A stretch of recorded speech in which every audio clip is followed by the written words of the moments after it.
kullu amrin dzibalin la yubda'u bihi basmalah fahuwa aqta. Setiap pekerjaan yang tidak dimulai dengan basmalah putus tidak menjadi amal. Sayang sekali ini hadis hanya dipahami kalau mau melakukan pekerjaan baca bismillahirrahmanirrahim, itu tidak paham. Padahal bismillahirrahmanirrahim artinya atas nama Allah yang Maha Pengasih dan Maha Penyayang, saya datang ke dunia ini diutus oleh Allah untuk menjadi kepanjangan tangan Allah menyampaikan kasih sayang Allah. Berarti sebetulnya saya dibekali oleh Allah potensi yang hebat dan saya sebenarnya jenius di bidang yang saya punya. Karena kita tidak memahami ayat ini secara persis.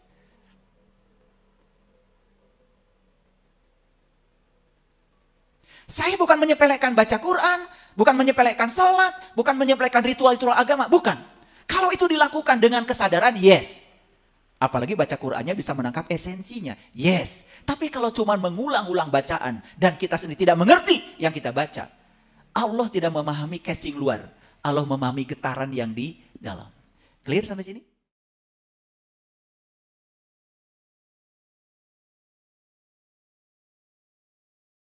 Ciri orang soleh itu kalau didekati dia membawa manfaat, ya, gitu. Kalau orang yang didekati selalu membawa kesusahan, itu namanya orang fasik. Menurut Nabi begitu. Oke, bisa dilanjutkan? Prolog saya yang tadi bisa dipahami ya, bisa dipahami. Oke, baik ya. Nah, kita hari ini akan mengubah kelangkaan menjadi kelimpahan. Pertanyaannya, mengapa saya mengalami kelangkaan? Jawabannya sudah bisa ya, sudah bisa. Berarti sebetulnya kelangkaan kita ditarik oleh kita. Karena kita yang menarik kelangkaan itu. Dengan apa? Dengan frekuensi, vibrasi, energi yang kita pancarkan. Walaupun kita tidak mengakuinya. Tapi itu faktanya yang terjadi. Nah, ada orang yang berkelimpahan. Itu juga dia yang telah menarik kelimpahan itu ke dalam dirinya. Karena yang dipancarkan di sini adalah rasa syukur, rasa berkecukupan. Ya, itu ya. Bukan ketakutan, bukan kekurangan. Dia memancarkan frekuensi yang tinggi. Yang datang juga yang tinggi. Sekali lagi, like attracts like. Yang serupa akan menarik yang serupa. Clear ya? Oke. Ada nggak yang mengalami kelangkaan dalam hidup hari ini? Ada? Kelangkaan apa? Kelangkaan dalam segala hal. Kelangkaan makanan. Bisa saja ya. Kelangkaan teman. Ya toh? Kelangkaan sehat. Kelangkaan berkah. Kelangkaan uang, ya toh? Ada nggak? Ada? Oke, nggak apa-apa, ya nggak apa-apa. Ada nggak yang mengalami kelimpahan? Ada ya? Alhamdulillah. Saya ingin kasih tahu, bedanya orang yang mengalami kelangkaan dengan orang yang mengalami kelimpahan, sebetulnya perbedaannya adalah dalam cara dia berpikir, cara dia merasa, cara dia berkata, dan cara dia bertindak. Itu yang membedakan. Nah, yang kelangkaan, kira-kira diberi contoh begini.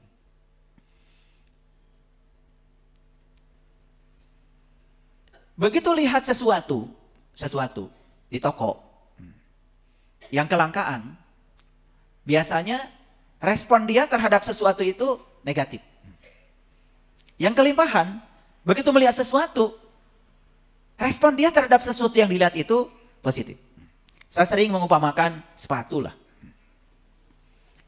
Yang mengalami kelangkaan, begitu lihat sepatu, yang pertama yang dia lihat itu bukan karya seninya, bukan keindahan sepatunya. Jadi begitu lihat sepatu itu yang dia lihat itu langsung harganya. Dia tidak mengapresiasi karya seninya, tidak mengapresiasi karya orangnya, tidak mengapresiasi kulitnya, tidak mengapresiasi binatang yang terbunuh sehingga kulitnya jadi sepatu. Tidak, yang kelangkaan tidak. Pasti yang dia lihat itu RP-nya. Dan begitu lihat RP, apalagi di otaknya, menurut otaknya, penilaian otaknya, itu mahal. Sekali lagi, mahal itu relatif. Tergantung penilaian dia. Begitu dia bilang, wah. Nah, pertama ada wah dulu. Yang kedua, mahal. Oke. Yang ketiga, muncul lagi reaksi yang lebih buruk lagi. Gila ini sepatu. Tambah gila lagi. Ya. Berikutnya muncul lagi. Wih, ini perampokan. Orang yang ini akan mengalami kelangkaan. Sepatu yang dia lihat itu tidak akan rindu untuk dipakai orang ini. Gak rindu. Dan dia tidak akan pernah pakai sepatu itu. Nah, ada orang yang kedua yang mengalami kelimpahan. Begitu lihat sepatu, yang dia lihat itu, indah banget. Keren ini, si pembuatnya pasti ini orang yang sangat kreatif. Kulit asli, berapa tahun ya Allah menghidupkan binatang ini sehingga kulitnya bisa diambil. Hebat ya binatang ini, terbunuh demi untuk memberikan manfaat menjadi sepatu yang indah. Jadi lihat yang lebih tinggi lagi, ada apresiasi dalam dirinya. Begitu melihat yang positif-positif pada sepatu itu, bahkan dia melihat, sepatu ini anatominya keren. Kayaknya cocok deh dengan kaki saya. Dia berimajinasi, kayaknya kalau saya pakai sepatu ini, ganteng deh saya. Cantik deh saya, gitu. Kayak serasi dengan kulit saya. Positif semua yang datang dari dia. Dan dia yang terakhir berlihat harga. Ini terlalu murah dibandingkan karya yang indah ini. Dan saya akan kembali lagi mengambil sepatu ini. Ada peluang pada diri dia untuk menggunakan sepatu itu. Maka dia akan menggunakannya pada suatu waktu. Karena bagi dia, uang hanya alat tukar. Bisa merasakan perbedaannya? Nah, kira-kira Bapak Ibu termasuk yang mana? Yang kelangkaan, yang kelimpahan? Yang mana nih? Yang mana? Jujur ya. Katanya lagi puasa. Harus jujur ya, jujur. Ada yang mengalami kelangkaan? Ada. Ada yang mengalami kelimpahan? Ada.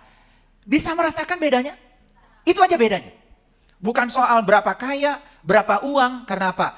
Semesta, bagi orang yang berkelangkaan, tidak akan menciptakan cara sehingga sepatu itu dimiliki oleh dia. Tapi orang yang tadi sedang membuka cara, dan dia percaya semesta akan menciptakan cara untuk menghadirkannya. Dan dia tidak usah berpikir cara, karena cara bukan wilayah dia. Oke, pelan-pelan ya kuliahnya. Karena ini penting. Wah, sebetulnya kuliah ini harusnya bayar ya. Karena gratis itu ternyata sifatnya orang miskin. Yang suka gratisan itu biasanya nggak maju-maju tuh duitnya. Ya, hati-hati ya, hati-hati. Gratis itu mental miskin. Ya, oleh karena itu maka alam semesta ini punya hukum tarik menarik. Jadi oleh karena itu saya sering mengingatkan jangan suka berpikir gratis. Ya, karena gratis itu mental miskin. Ya, jika perlu jadi orang yang mentraktir, jadi orang yang memberinya, bukan yang diberi. Oke? Tapi kalau saat ini kita termasuk orang yang diberi, gak apa-apa. Tetapi jangan kebiasaan. Langsung bertekad, cukup hari ini saya diberi, besok-besok saya harus menjadi yang memberi. Begitu. Nah, kalau orang yang ingin diberi terus akan mengalami kelangkaan. Tapi dia memikir, mengubah pikirannya, besok-besok saya harus menjadi yang memberi. Semesta langsung merespon energi dia. Dan semesta akan memberi cara untuk merealisasikan dia menjadi seorang pemberi. Awas ya, jangan keantengan ya ketika diberi ya, lalu bergantung pada orang lain. Awalnya sih diberi, ditolong, lama-kelamaan jadi tukang tagih. Nah itu, kebiasaan ya, kebiasaan. Awalnya ditolong ya, ditolong sebulan, 2 bulan, dipenuhi kebutuhannya. Tapi bulan keempat mulai WA, belum kirim kamu bulan ini. Tuh, mulai nagih kan? Nagih, itu makin miskin itu. Nah, ini prolog awal dari saya, kenapa banyak orang yang mengalami kelangkaan. Sekali lagi, perbedaannya adalah dalam pikiran dan perasaan. Makanya semua orang-orang bijak yang sudah sukses di semesta ini mengatakan bahwa kemiskinan berasal dari perasaan miskin. Ya, ulangi, kemiskinan berasal dari perasaan miskin. Jadi perasaan itu energi, perasaan itu vibrasi. Karena itu yang kita pancarkan, itu yang kita tarik. Itu yang kita tarik. Oke, judulnya sudah bisa dipahami? Baik, kita masuk sedikit demi sedikit. Apa pencipta kelangkaan? Perhatikan saya, pelan-pelan ya. Yang pertama adalah program yang ada di pikiran. Program. Siapa yang memasukkan program itu? Program itu aplikasi ya, aplikasi. Kenapa? Otak ini sebetulnya hardware. Nah, program yang dimasukkan sejak kecil dari orang tua, berupa kata-kata, berupa sikap, dari lingkungan, yang masuk diizinkan ke sini, lama-kelamaan menjadi program. Dan kelangkaan itu diciptakan oleh program. Sama ya, kelimpahan pun diciptakan oleh program. Oke, sering aneh ya orang tua. Dari kecil yang dimasukkan program itu, cari uang itu sulit. Itu dimasukkan itu. Setiap kali anak minta jajan sama orang tua selalu mengatakan, "Nak, jajan terus. Cari uang tuh susah, nak." Itu satu hari aja bisa 3 kali. Karena anaknya 3 kali minta jajan. Besok 3 kali lagi. Bisa dibayangkan ya. Orang tua kita mengatakan cari uang itu sulit. Berapa kali coba dalam hidup kita? Repetisi itu lama-kelamaan masuk di subconscious mind. Menjadi program. Nah, anehnya orang tua, begitu kita sudah besar, disuruh cari kerja. Betul? Kamu cari kerja. Nah, kalau mengeluh, ternyata cari uang itu sulit. Dimarah-marahin sama orang tuanya. Kayaknya kamu kurang semangat deh cari kerjanya. Lupa bahwa sebetulnya yang menyebabkan uang sulit kepada dia itu program yang pernah diinputkan oleh orang tuanya. Yang lucu, kadang-kadang anak ini disuruh bekerja di tempat yang dia tidak suka. Sudah dimasukkan program cari uang itu sulit. Yang kedua, dia disuruh bekerja di tempat yang tidak sesuai dengan passionnya dia. Apa akibatnya?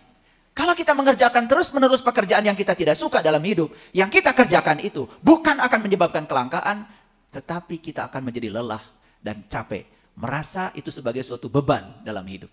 Kalau beban dalam hidup, yang akan datang semua hal yang membebani hidup kita. Tidak terasa ya. Semoga banyak yang mendengar ini sehingga ya apa yang disampaikan ini bisa mengubah cara berpikir. Saya sudah mempraktekkan ini ke ribuan orang. Saya pernah ada sahabat yang tukang gojek, asalnya dia pakai sepeda motor. Kemudian saya bilang, kamu mau sepeda motor terus? Ya, saya kan segini adanya. Nah, program. Semesta akan merespon itu. Dan semesta akan memberikan dia sebagaimana dia saat ini. Tapi yang punya pikiran maju, ini cuma batu loncatan aja Pak.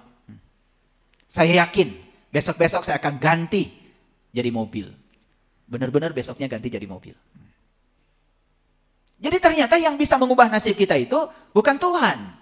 Dan Tuhan bilang berulang-ulang dalam Al-Quran, aku tidak akan mengubah nasib suatu kaum kalau dia sendiri yang tidak mengubahnya. Bagaimana mengubah nasib? Bukan kerja keras, bukan bisnis, ubah dulu pikiran kita, ubah dulu perasaan kita. Karena itu adalah titik awal yang menyebabkan kelangkaan. Oke? Paham? Oke. Nah, sesuatu yang diulang-ulang di pikiran, awalnya cuma pikiran. Tetapi lama-kelamaan dia naik pangkat menjadi keyakinan. Jadi apa itu keyakinan? Apapun yang diulang-ulang dalam pikiran, lama-kelamaan menjadi keyakinan. Contoh, ibu, bapak tidak terasa sering mengatakan begini. Ya, saya kalau kedinginan itu suka alergi. Dan kita sering mengulang-ulang kata-kata itu. Dan benar-benar ketika kedinginan kita alergi. Jadi sebetulnya ya saat kita memikirkan, saat kita merasakan sesuatu, pahami. Itu dipahami oleh sel dalam tubuh kita sebagai perintah. Ulangi ya, ulangi. Saat kita memikirkan sesuatu, merasakan sesuatu, apa yang kita pikirkan, yang kita rasakan oleh sel-sel dalam tubuh kita dipahami sebagai perintah. Rasanya saya tidak pernah memerintahkan sel, memang tidak. Tetapi kita memikirkan, merasakan, dan itu dipahami oleh sel sebagai perintah. Contoh, Bapak Ibu, suka bergulung? Ketika lupa, misalkan sering bilang, maklum faktor U. Tuh. Besok lagi lupa, ngomong lagi, maklum faktor U. Awas itu doa. Itu doa. Jadi kita sedang memikirkan bahwa naiknya usia kita itu, naiknya kelemahan kita. Termasuk kelemahan dalam mengingat. Bapak Ibu yang sering mengatakan itu, ingatannya akan terus melorot. Kenapa? Sel memahami itu sebagai perintah. Makanya jangan sembarang kalau bicara. Karena getaran itu yang dipahami oleh semesta. Getaran itu yang dipahami oleh semesta. Oleh karena itu saya mengingatkan ya, yang sudah pada usianya lanjut, jangan merasa tua. Umur hanya hitungan. Tapi kalau kita terus merasa muda, perasaan muda itu dipahami oleh sel bahwa kita merasa kuat. Tapi ketika kita merasa tua, dipahami oleh sel bahwa kita merasa lemah, selnya akan melemah. Sedangkan tubuh kita dibangun oleh 100 triliun sel. Suka ngobrol sakit? Ibu ngaji yuk.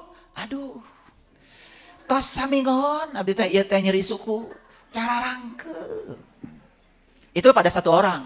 Ada yang telepon lagi, ibu kenapa ngaji? Aduh, sudah 1 minggu kaki saya ini ya cara rangke. Pakai aduh lagi. Nah, kita tidak sadar kalau itu adalah getaran, frekuensi. Kita sedang memancarkan frekuensi rendah, namanya sakit. Makanya gak sembuh-sembuh. Karena fokus pada sakit dan dibicarakan berulang-ulang, dipikirkan berulang-ulang. Akhirnya kita sedang melihat bahwa diri kita seseorang yang sakit. Bukan seseorang yang sehat. Kadang-kadang ya, kemudian kakinya itu difoto. Punya grup 1000 grup. Satu grup 1000 orang. Udah gitu diposting. Biar semua orang tahu. Bayangkan ya, asalnya yang tahu sakit cuma 1-2 orang. Diposting di grup. Satu grup 1000 orang. Semua orang yang 1000 di grup itu berpikir bahwa Anda sakit. Itu bukan mengirim frekuensi yang positif. Kita telah menarik yang negatif. Tambah sakit. Ini keseharian yang saya coba bahas secara kuantum. Dan nanti saya akan bahas ayat-ayat Al-Qur'annya. Keren itu Quran itu sebetulnya. Kalau dipahami secara saintifik. Ya, makanya beruntung ya kalian yang hadir hari ini. Ya, bisa mendengarkan kajian ini. Yang kedua, pencipta dari kelangkaan dan kelimpahan itu adalah ketidakselarasan antara pikiran, perasaan, perkataan, dan tindakan. Pikiran, perasaan, perkataan, dan tindakan gak selaras. Kata-katanya seperti menginginkan, tetapi di dalamnya itu sebetulnya ada keraguan. Itu namanya tidak selaras. Dan itu akan menciptakan kelangkaan. Seperti mendorong meja dari arah yang berlawanan. Gak maju-maju tuh meja. Yang ketiga adalah dari perasaan miskin. Kelangkaan berasal dari perasaan miskin. Keberlimpahan pun sebetulnya berasal dari perasaan berkecukupan.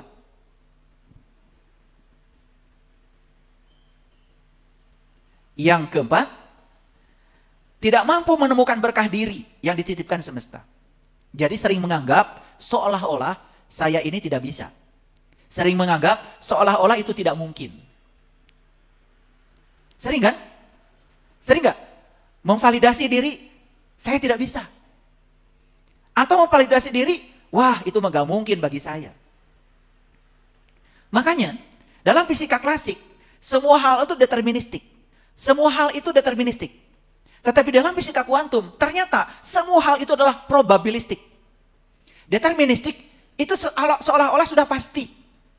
Jadi kalau yang dia berkeyakinan bahwa dirinya miskin, seolah-olah kemiskinan itu adalah kepastian bagi dia. Seolah-olah tidak ada kemungkinan bagi dia untuk keluar dari kemiskinannya. Padahal alam semesta ini semuanya energi. Makanya memahami alam semesta dalam dimensi fisika kuantum, maka kita memasuki probabilistik, memasuki kemungkinan yang lebih besar lagi daripada kemungkinan yang sedikit. Itu hebatnya. Jadi dulu ada eksperimen fisika, namanya eksperimen celah ganda. Jadi ada partikel subatomik namanya elektron, itu kemudian ditembakkan. Harusnya, kalau ada celah dua, kalau dia itu materi, harusnya memilih salah satu celah. Harusnya. Tapi eksperimen mengatakan, ternyata partikel subatomik itu bisa berada pada 2 celah di waktu yang sama. Jadi si elektron ini harusnya memilih salah satu celah. Tapi ternyata kedua celah ini isi elektron. Bahkan terjadi resonansi di layar. Nah itu yang menggebarkan dunia. Namanya eksperimen celah ganda. Dari situlah mulai orang memahami bahwa setiap benda di semesta ini tidak benar-benar materi. Tetapi dia sebutnya gelombang. Makanya timbullah yang namanya dualisme gelombang partikel. Semua yang disebut partikel bisa bersifat partikel, bisa bersifat gelombang. Dan semua yang bersifat gelombang juga bisa bersifat gelombang, bisa bersifat partikel. Muncullah yang disebut dengan dualisme gelombang partikel. Ini sains, ini fakta. Pusing? Pusing, kalian tuh kebanyakan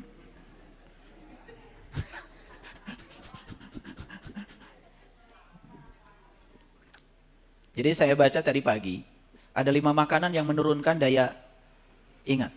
Itu di harian apa itu? Karena suka muncul di HP saya. Yang info-info penting itu suka muncul di HP saya.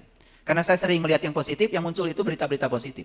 HP yang kalian yang suka dipakai ngakses yang negatif, pasti yang muncul itu yang negatif-negatif. Itu algoritmanya begitu, ya.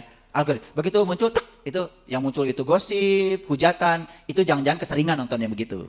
Itu algoritma itu. Itu hukum tarik menarik. Bayangkan HP aja punya algoritma begitu. Coba kalian nyetel YouTube, lagunya dangdut. Pasti, walaupun tidak dipindahkan, itu grup dangdut datang untuk silih berganti. Itu algoritma namanya, itu hukum tarik menarik itu, ya. Sama misalkan yang suka lagunya itu misalkan lagu pop barat. Klik aja cuma satu YouTube. Nanti nguntui di belakangnya itu pop barat yang sejenis musiknya. Kalau Beatles, mereka Beatles aja gitu. Itu hebat itu ya. Algoritmanya YouTube itu begitu. Dan itu bekerja berdasarkan hukum tarik menarik. Dalam hidup pun begitu. Yang sering berpikir negatif, ini udah nguntui di belakangnya itu. Nguntui bahasa apa ya? Antri. Yang serupa dengan itu. Gitu. Ini luar biasa. Tapi kalian memperhatikan itu enggak? Iya. Suka kan? Nah, ini baru sadar setelah ditegaskan oleh saya. Sekali aja ngakses film tertentu, mohon maaf, nanti akan antri film-film yang sama. Itu algoritma namanya, ya. Memang sudah dibuat sedemikian. Orang ini kayaknya sukanya film ini. Itu nguntui itu. Nguntui lagi, ya. Saya tidak bisa lepas ya dari sifat saya sebagai orang Sunda ya. Ya.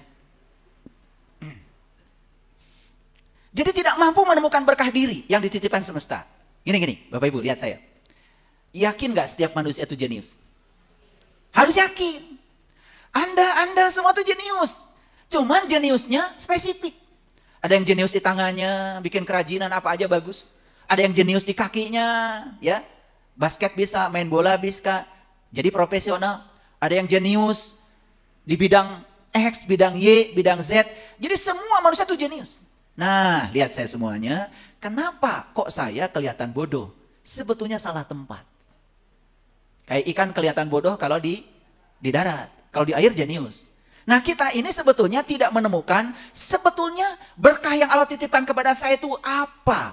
Itu yang tidak ditemukan. Kenapa tidak ditemukan? Nah, ini masalahnya. Karena dari kecil anak yang lahir ini dibentuk menjadi yang orang tua mau. Dan kalian pun membentuk anak-anak kalian sama seperti kalian dibentuk oleh orang tua kalian. Kan gitu dari kecil. Anak harus belajar ini, belajar itu, ngapal ini, ngapal itu. Walaupun kita pun pernah ngapal itu gak ada gunanya. Tapi anak harus melakukan yang sama. Karena kita didik oleh orang tua kita dengan cara seperti itu. Kita pun mendidik anak dengan cara seperti itu. Apa yang terjadi? Dia kehilangan potensi dirinya. Dia menjadi seperti yang orang tua mau. Bukan seperti yang Tuhan mau. Makanya Bapak Ibu, saya menawarkan profiling anak-anak. Tanggal lahir anak, golongan darah anak, itu bisa tahu jenis otaknya apa. Nanti kepribadian anak ini apa. Sehingga dari situ kita bisa tahu, ini anak ini potensinya apa. Tipe otaknya logik, udah dia harus kaya ilmu. Kalau tipe otaknya action, ya badannya gede, besar, tinggi, kayak Bima, ya sudah. Kalau agak kurang-kurang di sini, nggak apa-apa. Suruh yang action. Jalan hidup dia lewat situ. Tapi kita kadang-kadang tidak mau mengerti. Yang namanya Pandawa 5 itu menceritakan jenis-jenis otak manusia. Bima digambarkan dengan sosok yang besar badannya.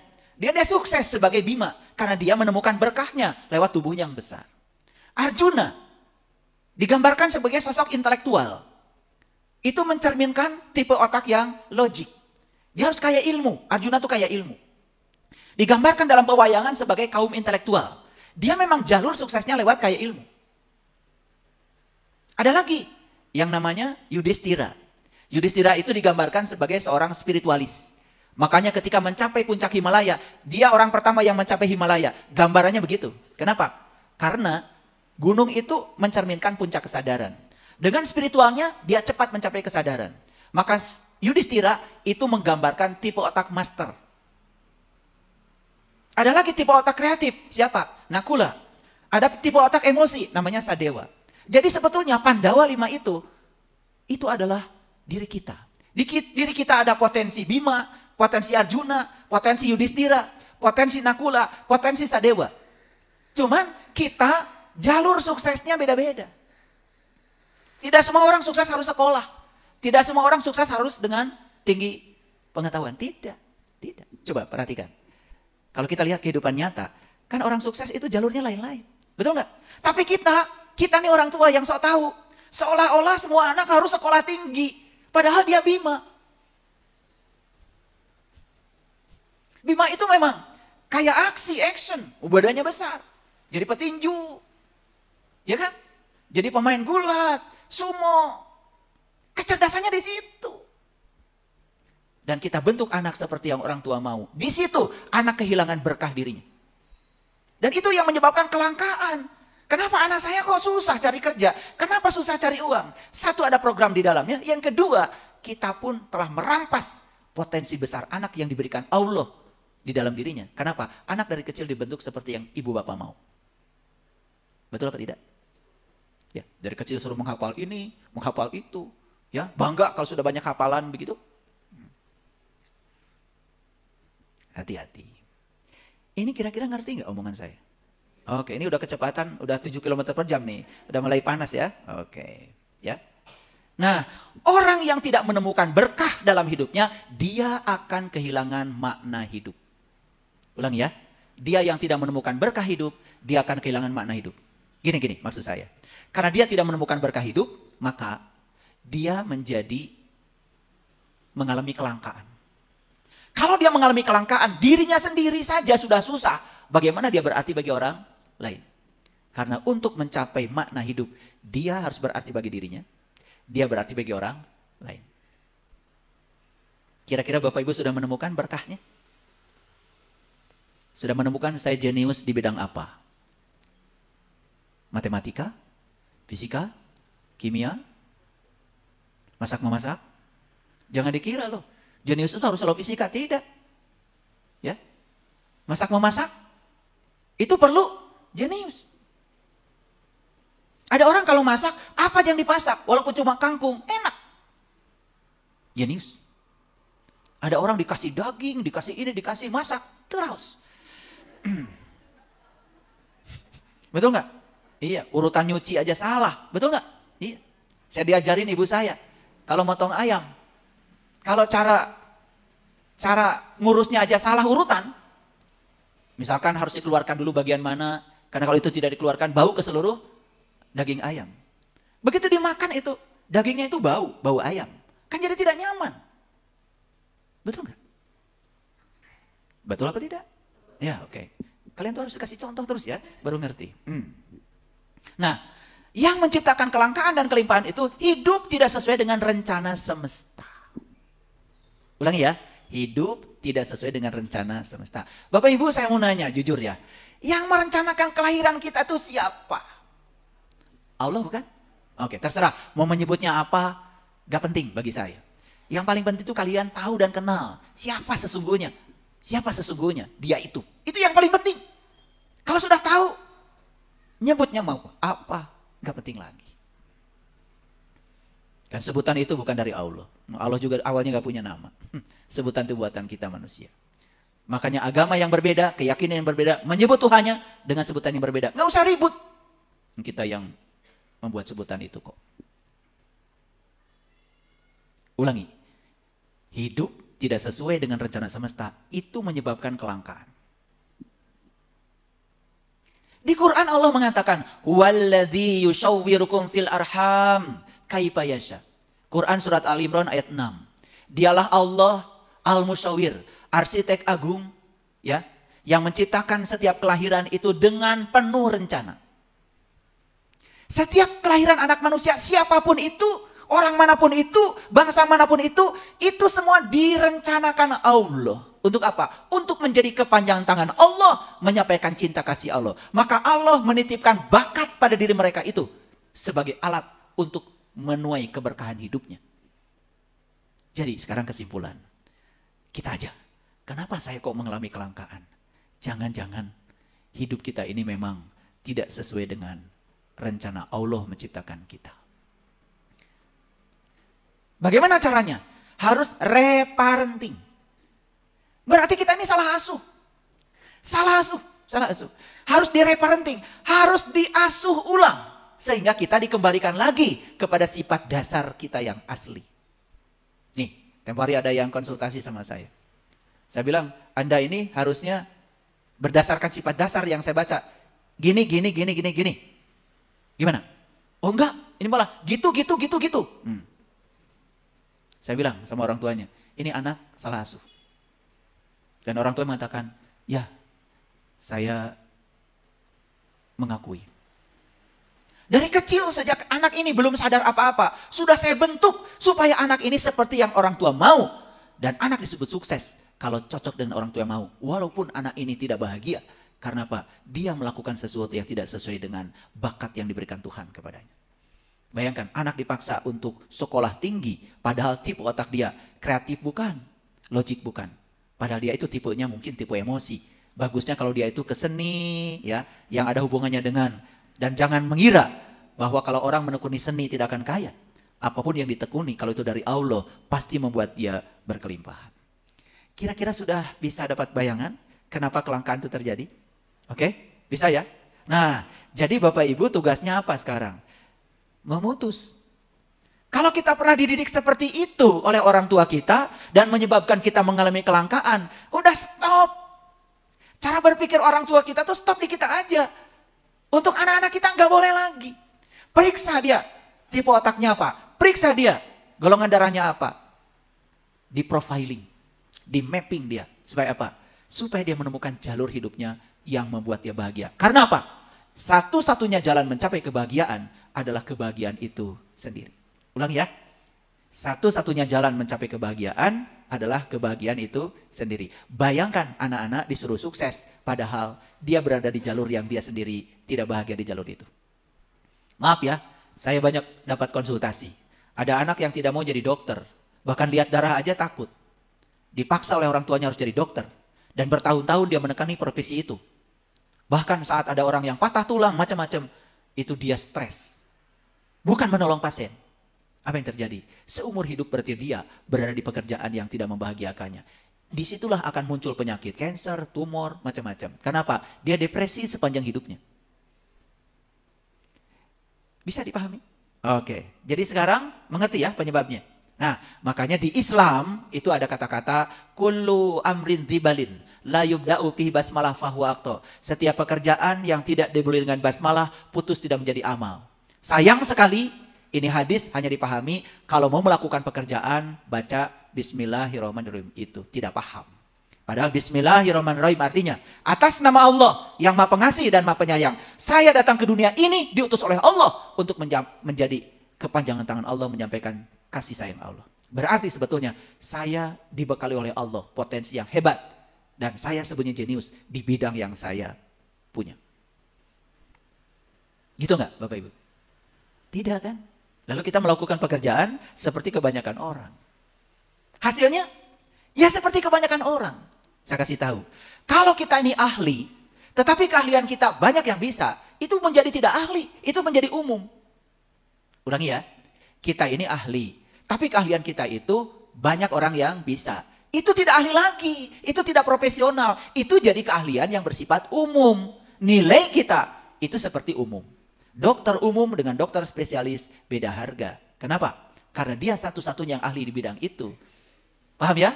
Nah, makanya pertama temukan apa kesukaan saya. Yang kedua, apakah yang saya suka ini dibutuhkan orang atau tidak? Yang ketiga, saya sudah menemukan yang saya suka. Dan yang saya suka dibutuhkan banyak orang. Apakah memungkinkan yang saya suka ini menjadi satu pekerjaan bagi saya? Dan pekerjaan itu hanya pekerjaan yang bisa dilakukan oleh saya satu-satunya. Itu menjadi spesialis. Begitu spesialis, saya kasih tahu. Kita tidak mencari uang. Uang akan nguber-nguber kita. Begitu kita spesialis. Oke? Nah, baik, sekarang mari kita baca ayatnya. Bapak Ibu, Quran surat At-Tolak ayat yang kedua. Surat At-Tolak ayat yang kedua. Saya tidak membacakan semua ayat ini, tapi saya hanya memenggal bagian akhir dari Quran surat At-Tolak ini. Dan ini sudah tidak asing lagi. Bahkan banyak sekali di toko-toko buku yang menjual ini sebagai doa 1000 dinar. Disebut doa 1000 dinar karena ini penarik rezeki. Tetapi banyak yang sudah baca doa ini berulang-ulang, ternyata rezekinya gak datang-datang. Ingat bahwa doa yang berupa kata-kata itu hanya casing luar. Sebetulnya yang dipahami semesta bukan casing luarnya, tetapi getaran yang di dalam. Oke, mari kita baca. Nah, di penghujung Quran surat At-Tolak ayat yang kedua, Allah berfirman, "Wa may yattaqillaha yaj'al lahu makhraja."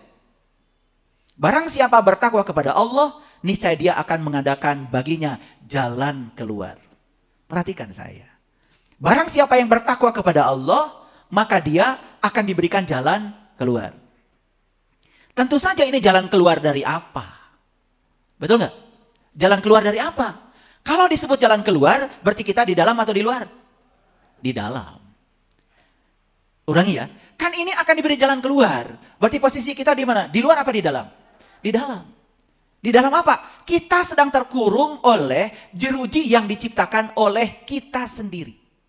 Makanya ya, di buku The Power yang ditulis oleh seorang yang sangat inspiratif tingkat dunia. Ketika kita memikirkan sesuatu yang negatif, kita ini membuat satu jeruji. Memikirkan yang negatif lagi, kita bikin 2 jeruji. Memikirkan yang negatif lagi, kita membuat 3 jeruji. Bayangkan, selama hidup Bapak Ibu berpikir negatif sudah berapa kali? Tak terbatas bukan? Kalau diibaratkan sangkar burung, kira-kira jerujinya itu udah berapa banyak itu? Di mana kita tertinggal? Di dalam. Siapa yang bikin jeruji itu? Kita sendiri. Jadi ternyata pikiran dan perasaan yang negatif mampu menciptakan jeruji persis seperti kita berada di sangkar burung. Oke. Paham sampai sini? Nah, tapi ayat ini sering didangkalkan. Barang siapa yang bertakwa kepada Allah, niscaya Allah akan mengadakan jalan keluar baginya. Udah aja, takwa aja, takwa. Takwa, apa? Udah, perbanyak baca Quran, perbanyak sholat, sholat sunnah, tahajud, duha, pokoknya wah luar biasa. Tetapi malah semakin tidak ada jalan keluar. Kenapa? Karena kita tidak memahami ayat ini secara persis.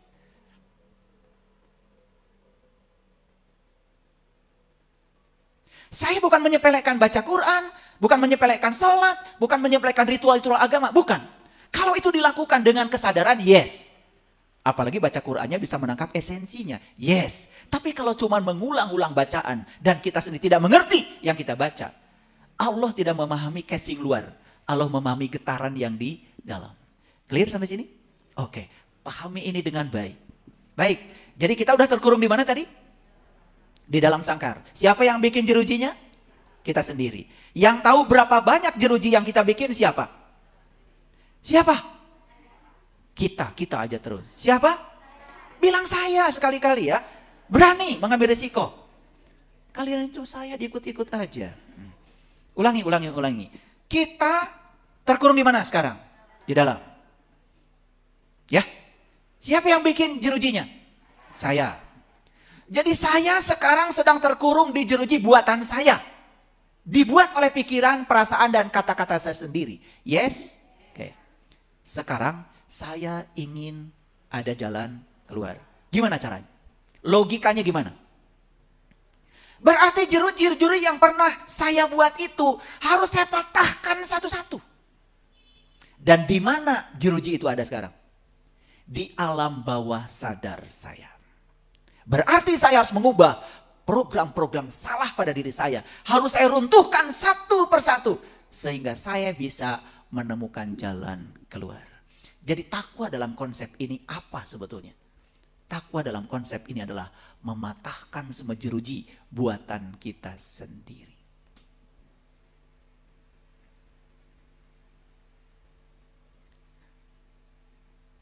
Jadi bertakwa kepada Allah, mematahkan jeruji. Loh, apa hubungannya? Perhatikan saya.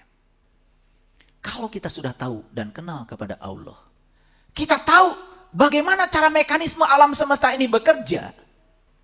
Di situ kita punya peluang untuk mematahkan semua program-program yang pernah kita buat. Sepanjang kita tidak mematahkan jeruji-jeruji itu, sepanjang itu kita terkurung di dalamnya. Dan tidak ada jalan keluar. Clear sampai sini? Clear? Oke, lanjut dulu. Nah, wa yarzuqhu min haitsu la yahtasib. Dan memberinya rezeki dari arah yang tidak disangka. Yuk lihat saya semuanya. Mau diberi rezeki dari arah yang tidak disangka? Mau. Benar-benar mau? Mau. Saya tanya dulu. Ada yang bekerja nggak? Acungkan tangan, satu orang aja. Oke, Ibu, di mana bekerja? Ngajar. Oke. PNS? Tidak. Ibu dapat gaji bulanan? Oke. Ibu siapa namanya? Mohon maaf. Siti Hadijah. Mohon maaf ya Ibu. Ibu Siti Hadijah mengajar. Dapat gaji bulanan. Ibu percaya bahwa kehidupan ibu adalah gaji ibu. Percaya? Percaya. Sudah, itu aja. Ibu tidak akan dapat dari mana-mana. Itu aja. Bahkan kita menganggap seolah-olah yang menghidupi kita itu bukan Allah lagi. Tapi gaji saya. Dan gaji itu sudah menjadi Tuhan bagi ibu. Tapi itu tidak disadari. Sekarang periksa. Kenapa ibu mengajar? Berarti ibu bekerja kan? Kenapa ibu bekerja? Di sini didorong oleh, kalau saya tidak bekerja, saya nggak dapat uang. Kalau saya nggak dapat uang, berarti saya tidak akan bisa hidup. Berarti ibu digerakkan untuk mengajar oleh ketakutan akan kekurangan. Dan saya pastikan, setiap bulan kita akan kekurangan terus. Saya pastikan. Tidak. Syukur kalau begitu. Tetapi harus diperiksa. Yang menyebabkan saya ingin mengajar itu apa? Oh, saya jadi guru karena saya direncanakan Allah untuk menjadi kepanjangan tangannya, dan saya menjadi guru bukan untuk uang. Tapi saya ingin melayani siswa-siswa yang butuh kasih sayang Allah lewat bidang studi yang saya ajarkan di sekolah saya.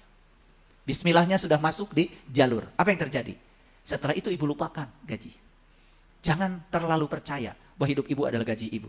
Kalau kita terlalu percaya bahwa hidup saya adalah gaji saya, berarti kita tidak akan kebaikan. Wa yarzuqu min haitsu la yahtasib. Kita telah mengunci seolah-olah rezeki saya adalah gaji saya. Saya guru, Bu. Saya juga guru. Guru fisika. Jadi saya pernah jadi guru juga. Ya, sekarang saya udah pensiun. Udah 58 tahun. Karena syarat PNS itu sudah mengabdi 30 tahun boleh pensiun. Saya bukan pensiun dini, pensiun. Pensiun muda, biar bisa jalan-jalan. Kenapa? Karena harga diri saya, kesehatan saya, mimpi saya, moralitas saya, kebahagiaan saya, itu milik saya. Dan saya boleh memutuskan sesuatu. Dan siapa yang berani memutuskan sesuatu, berarti dia sudah level 200 ke atas tuh kesadarannya. Jangan takut untuk memutuskan. Jadi kalau Bapak Ibu kerja di tempat dan tidak cukup gajinya, putuskan untuk keluar dari situ. Tidak cukup itu adalah sinyal dari semesta bahwa Anda harus bekerja di tempat lain. Ini yang terjadi malah protes. Demo, mengumpulkan teman-teman, ya, supaya gaji dinaikkan. Gak bisa.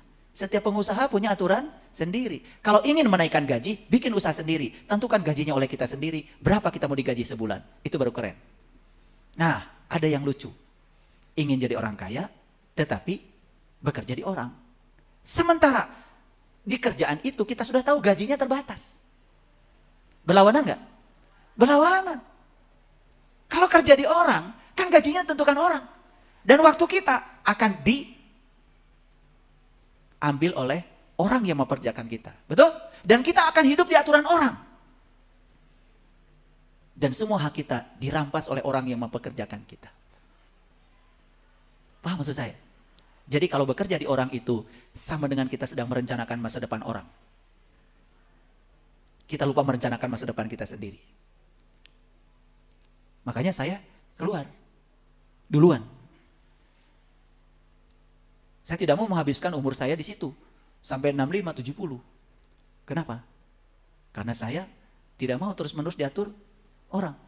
Saya ingin mendapatkan kemerdekaan untuk mengatur penghasilan saya berapa dalam sebulan. Itu urusan saya dengan diri saya. Kalau kerja di orang, kalau kerja dapat uang. Kalau nggak kerja nggak dapat uang. Saya menciptakan sistem. Saya tidur pun saya harus dapat uang. Gimana caranya saya tidur dapat uang? Bisa. Bisa. Mau tahu caranya? Ciptakan sistem. Saya bikin buku. Buku saya dibeli orang. Saya lagi tidur, yang beli buku, terus antri. Sekarang banyak orang yang nonton YouTube saya. Saya lagi tidur, banyak yang nonton YouTube saya. Iklan masuk. Jadi kita menciptakan sistem. Kalau kita tidak menciptakan sistem, padahal ada saatnya di mana kita tidak bekerja, kita butuh uang. Ini saya kasih tahu, mohon maaf ya, yang kerja di swasta. Kan kalian tidak selalu bekerja. Ada saatnya di mana kalian tidak bekerja lagi, tapi masih butuh uang. Gimana caranya? Berarti harus menciptakan sistem. Ada saatnya saya nanti tidak bekerja, tapi saya butuh uang, bahkan lebih banyak di masa tua. Gimana caranya? Semua itu tergantung cara kita berpikir. Saya bikin kos-kosan. Yang ngekos bayar walaupun saya tidur. Betul nggak? Iya. Ruko-ruko yang di depan bayar. Saya mau tidur siang, mau tidur malam, mau tidur sore, tetap aja dia bayar. Jadi kita harus menciptakan sistem. Gimana caranya? Mengubah pikiran dan perasaan kita. Tentu banyak hal lain, ibu bapak. Tetapi kita sering tidak berpikir tentang itu. Padahal ada saatnya di mana kita tidak bekerja, butuh uang. Setuju nggak dengan saya? Oke. Nah, kalau kita percaya satu-satunya hidup saya adalah gaji saya, mengunci nggak itu? Kunci. Sama seperti ibu bapak punya pikiran begini. Saya akan punya beras kalau saya punya uang. Berarti saya akan punya beras kalau punya uang. Berarti kalau nggak punya uang, nggak ada beras. Kenapa sih tidak dibuka pikirannya? Ada uang, nggak ada uang, beras pasti ada. Tergantung keyakinan kita. Saya sudah membukanya, pikiran saya. Ada aja beras. Saya parkir mobil aja di depan ada 7 karung masuk ke bagasi. Ini maksud saya. Semua yang bikin batasan siapa? Kita. Yang bikin kelangkaan siapa? Kita. Yang bikin kelimpahan siapa? Kita. Saya makanya avocado, alpukat setiap hari. Saya bilang sama istri saya, usah dipikirin makanan saya. Ada uang gak ada uang, alpukat pasti datang. Iya. Tadi malam jam 10 malam.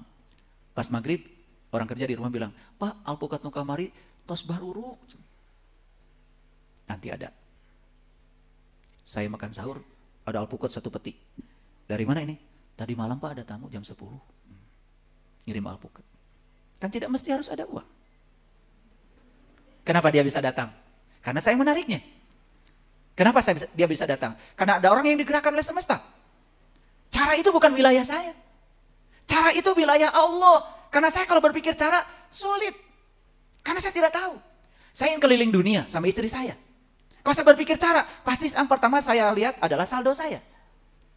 Yang kedua, kemudian saya mikir-mikir, ini saldo cuma segini. Buat ini, pusing saya. Tapi kalau saya pasti bisa keliling dunia. Dan saya imajinasikan, saya rasakan, saya sudah di negara ini, negara ini, negara ini, negara ini. Caranya datang dari semesta. Baru nyampe di Indonesia 1 bulan sama istri saya. Ada lagi yang ngajak, Pak ada waktu? Kemana? Kita ke Eropa Pak. Oh iya. Gimana tiket? Jalan, Bapak tinggal naik pesawat aja. Hotel gimana? Sudah. Pulangnya dibekelin. Coba. Saya keliling ke semua negara di dunia ini. Nyaris tidak mengeluarkan uang. Karena saya tidak berpikir, saya akan keliling dunia kalau punya uang. Tapi saya akan keliling dunia, caranya terserah semesta. Saya cuma mengimajinasikan dan merasakan, seolah-olah saya sudah berada di sini, di sini, di sini, di sini. Saya kemarin baru pulang dari Jepang, 12 hari di Jepang. Ya, tidak mengeluarkan uang, 0. Tapi saya tidak berpikir gratis. Tidak ingin gratis. Saya imajinasikan, saya rasakan seolah-olah saya sudah di sana. Lagi ngobrol tentang Jepang, tiba-tiba ada yang datang. Ayah ngobrol apa? Ini kita mau ke Jepang. Kapan? Bulan depan. Dari saya ya. Dari saya. Kan tiba-tiba ada orang yang datang kemudian membayarkan saya. Saya bilang ini saya berempat. Gak apa-apa. Mau nambah lagi siapa? Gitu. Coba. Nah selama ini kalau, Bapak Ibu kita jalan-jalan yuk. Jawabannya gimana? Jawabannya gimana? Ya Allah, saya ingin jalan-jalan keliling dunia. Gitu. Tapi dalam bilang, gak mungkin. Uang dari mana? Betul nggak? Yang dipahami yang doa tadi kata-kata atau yang di sini? Ya di sini, di sini. Bahkan kita tidak percaya kalau ada di situ. Bahkan kita tidak melayakan diri untuk ada di situ. Sering nggak Bapak Ibu? Mohon maaf, secara tidak sadar kita tidak memantaskan diri. Sering? Sering. Ubah sekarang. saya pantas, saya layak, saya baik-baik, saya pasti ke sana.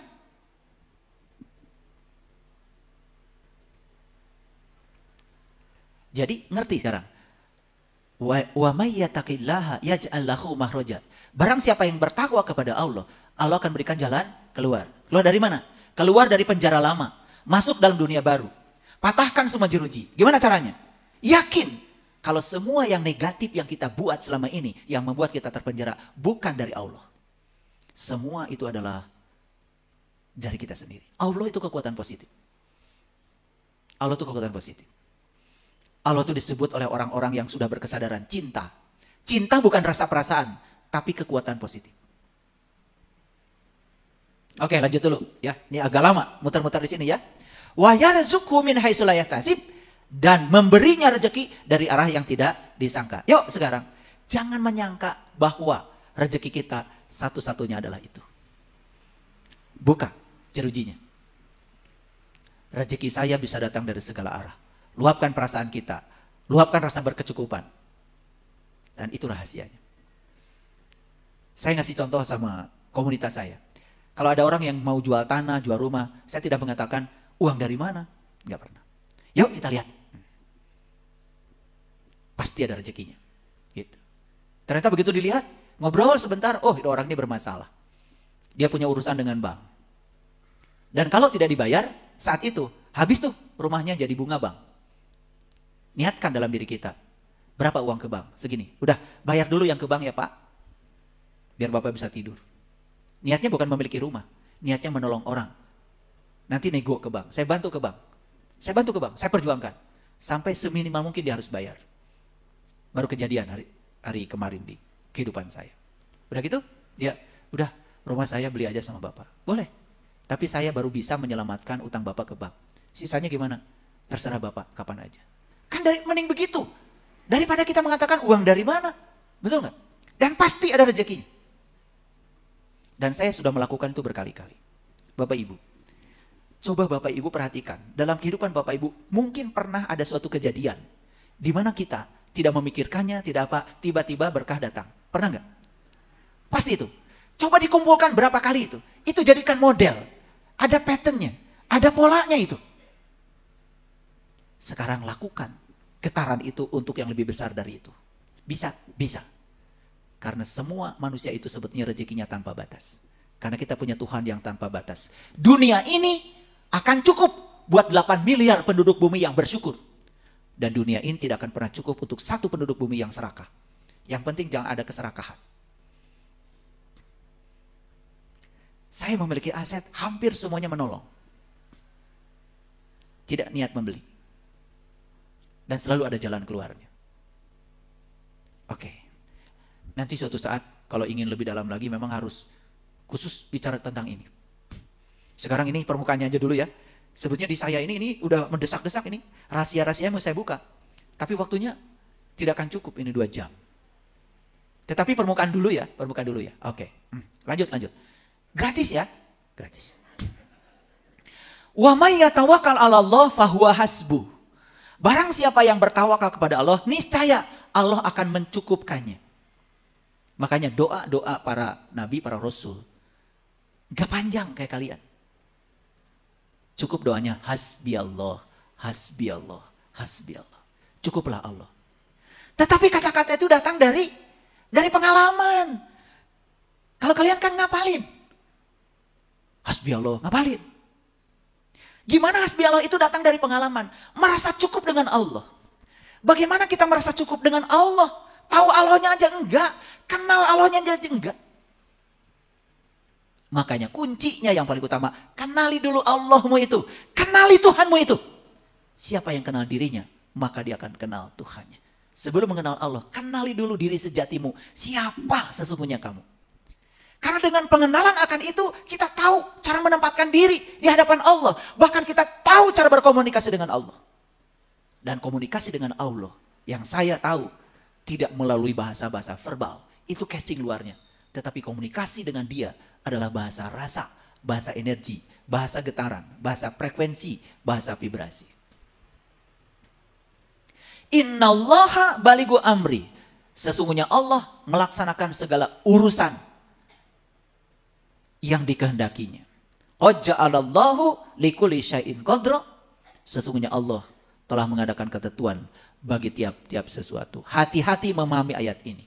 Kalau Allah memberi ketentuan terhadap segala sesuatu, bukan berarti rezeki ditentukan oleh Allah, umur ditentukan oleh Allah. Betul, tetapi cara menentukannya bukan berarti si A 1M, si B 3M, si C 4M. Mau punya Allah kayak gitu? Ya tentu tidak mau. Cara Allah menentukan itu dengan menggunakan hukum getaran. Hukum resonansi. Apa yang kamu pancarkan, itu yang akan kamu terima. Makanya ada sebuah kata-kata bijak yang luar biasa. Ukuran yang digunakan untuk mengukur kamu, itu yang akan diukurkan kepada kamu. Paham? Ulangi.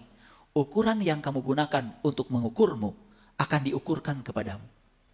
Pernah nggak kita mengukur diri kita? Saya tidak layak. Pernah? Ukuran yang digunakan untuk mengukur kamu, akan diukurkan kepada kamu. Begitu kamu bilang saya tidak layak, kamu akan ditentukan sebagai yang tidak layak. Tapi ketika kamu mengatakan saya layak, maka kamu juga akan dilayakkan. Ukuran yang digunakan untuk mengukur akan diukurkan kepada kamu. Ini kata bijak, datangnya dari Nabi Isa alaihissalam.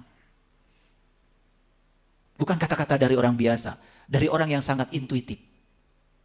Jadi para sahabat, cara Allah menentukan tiap-tiap sesuatu itu tergantung kepada cara kita menentukannya. Allah sang fasilitator akan mengikuti apa maunya kita. Jadi semuanya berpulang kepada siapa? Berpulang kepada saya. Silahkan, mau langka, mau berkelimpahan, urusan ada pada kita sendiri. Lanjut dulu. Saya sampaikan Quran surat Al-Baqarah ayat 214. Apakah kamu mengira bahwa kamu akan masuk surga, padahal belum datang kepadamu sebagaimana halnya orang-orang terdahulu sebelum kamu? Mereka ditimpa malapetaka, mereka ditimpa kesengsaraan, mereka digoncangkan, sehingga berkatalah Rasul dan orang-orang yang beriman bersamanya, bilakah datangnya pertolongan Allah? Ingatlah sesungguhnya pertolongan Allah itu amat dekat. Ala inna nasrullahi qarib. Ini penghujung ayat ini luar biasa. Perhatikan saya. Ternyata ayat ini mengatakan, untuk masuk surga itu kadang-kadang kita harus diperjalankan dulu pada situasi-situasi yang dalam tanda kutip neraka. Datang malapetaka, datang kesengsaraan, datang kegoncangan. Ada seorang peneliti yang mengatakan, ternyata neraka itu berbatas. Kesengsaraan itu berbatas. Tetapi kebahagiaan tanpa batas. Apa maksudnya? Perhatikan saya. Pernah nggak Bapak Ibu mengalami titik nadir? Jatuh, jatuh, jatuh, jatuh. Masa kita mau tinggal terus di situ? Ternyata mencapai titik nadir yang terendah, justru itu titik awal kebangkitan diri kita. Makanya heran saya kalau ada orang yang sudah jatuh berkali-kali, terus jatuh. Saya mikir gimana mau bangkitnya. Makanya ada salah satu di YouTube saya, ceramah saya, kajian saya, judulnya jatuh 7 kali, bangkit 8 kali. Gak apa-apa jatuh 7 kali, yang penting bangkitnya lebih besar daripada jatuhnya.